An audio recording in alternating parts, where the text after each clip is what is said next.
The Special Investigating Unit wants former SABC COO Hlaudi Motsoeneng to pay back 2.5 million rand, which it says was irregular expenditure. Just yesterday we spoke to Motsoeneng, who maintains he sourced the money from the private sector. He further says it wasn't taken from the public broadcaster as alleged by the SIU. So let's get some reaction to this from SIU spokesperson Kaizer Kganyago. Dr. Kganyago, thank you so much for your time and good morning to you. Mr. Motsoeneng is of the view that your investigations were flawed. He says that, as a matter of fact, the money did not come from the SABC. They came from private sector. What's your reaction to his sentiments? Good morning and good morning to your viewers. It is a very difficult one to be responded to like that in the public space because of the fact that the matter is before the court and we are awaiting judgment from the special tribunal.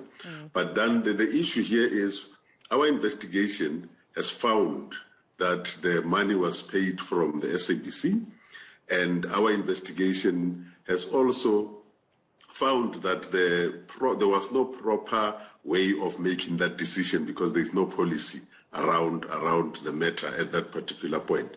Therefore, those are the facts that we have put before the special tribunal, and therefore, as we are waiting now, we're waiting for the ruling as to whether he is right or we are right, because at the end of the day, we can only work on the basis of what our investigation has found.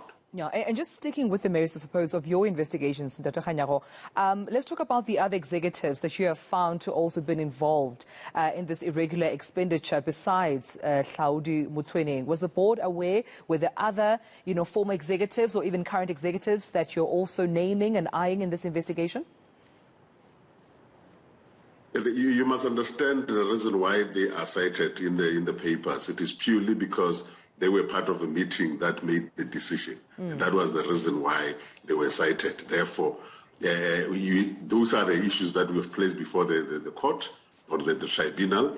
And each one of them had to come and explain their position as individuals. And so, because as far as they are concerned, it's the issue of making sure that they pay their part of that amount. Therefore, each one of them will have to explain why they shouldn't be paying that. And that is what we have put before the court. Right. So for clarity's sake, you are saying that Hlaudi Motsoeneng is not liable for the entire 2.5 million rand? No, it is the whole amount. The principle is the SIU and the SABC wants that money to be recovered. Therefore, the matters before the court is to determine who it has to be recovered from. And that is why all the people who were in that ops meeting that took that decision were put before. Therefore, each one of them, as you might have seen in the matter, when the matter was in the tribunal, each one of them had to explain their role in the whole matter. And the court will decide whether any one of them is liable or any few of them are liable for this or not. Yeah. And Kganyago, just take us through the issue around no clear policy. I'm hearing here, just reading from, of course, Advocate Jabu Motepe, representing the SIU, of course, and the SABC, also further saying that the unit, which is, of course, yourself, the SIU, you're of the belief that the money was paid irregularly, but also because there wasn't any clear policy, it seems, around this money. What policy are you referring to? What was unclear from the SIU's perspective?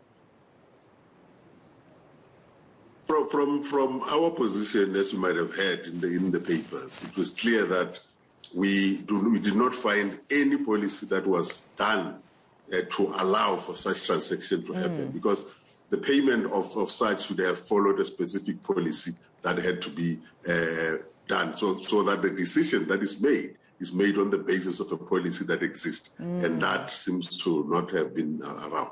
All right, well, we'll leave it there because of time, but I appreciate you speaking to us this morning. SIU spokesperson Kaizer Kganyago.